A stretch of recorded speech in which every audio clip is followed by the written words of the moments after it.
അതിലെപ്പോൾ രക്ഷപ്പെട്ടത് എൻ്റെ മോൾ രമ്യയും രമ്യയുടെ മോനും അവ്യക്തം. പിന്നെ ഭർത്താവ് മഹേഷ് ഇനിയും കിട്ടിയിട്ടില്ല. കൊച്ചുമോൾ ആരത്യ അവളെയും കിട്ടിയിട്ടില്ല. പിന്നെ ഭർത്താവിൻ്റെ മഹേഷിൻ്റെ അച്ഛനും അമ്മയും കിട്ടി. ചൂരൽമല സ്കൂൾ റോഡിലായിരുന്നു തെക്കുംകര മഹേഷ്, അച്ഛൻ വാസു, അമ്മ ഓമന, ഭാര്യ രമ്യ, മക്കളായ അവ്യക്ത്, ആരാധ്യ എന്നിവർ താമസിച്ചിരുന്നത്.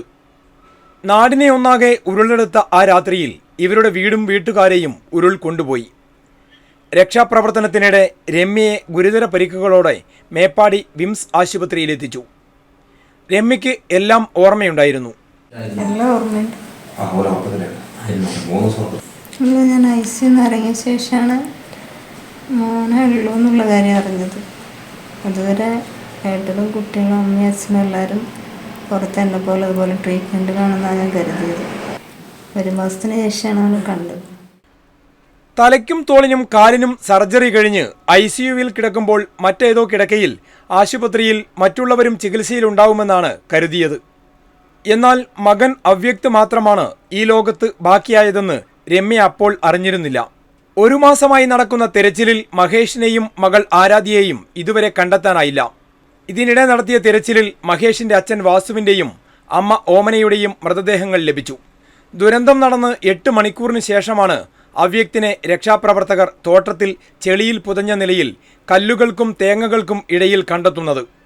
ഒരു വീട്ടിൽ നിന്ന് 100 മീറ്റർ മാറി കാപ്പിത്തോട്ടത്തിനുള്ളിൽ തലയും 2 കൈപ്പത്തിയും മാത്രം മണ്ണിന് മുകളിലായ നിലയിൽ അവ്യക്തിനെ എനിക്ക് നമ്മളെ കയ്യിലേക്ക് കിട്ടുന്നത്.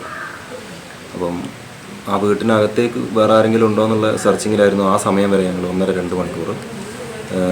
അവ്യക്തിൻ്റെ തലേൻ്റെ അടുത്ത് കുറച്ച് തേങ്ങയും പാറകല്ലുകളൊക്കെ കിടക്കുന്നതുകൊണ്ട് തന്നെ ആരും അത് ശ്രദ്ധിച്ചില്ല. ചെളിയായിരുന്നു തല മുഴുവൻ. അപ്പം 2-3 തവണ ഇങ്ങനെ കൈപ്പത്തി ചലിക്കുന്ന, ഇങ്ങനെ മാടി വിളിക്കുന്ന പോലെ തോന്നി. അപ്പോഴാണ് പിന്നെ 3-4 പേരായിട്ട് ഞങ്ങൾ മണ്ണിന്ന് തോണ്ടിയെടുത്തത്. സിവിൽ ഡിഫൻസ് അംഗങ്ങളായ രമേശ്, ബഷീർ, മുസ്തഫ, മനോജ് എന്നിവർ ചേർന്ന് ഉടൻ രക്ഷപ്പെടുത്തി ആംബുലൻസിൽ വെച്ച് CPR നൽകി.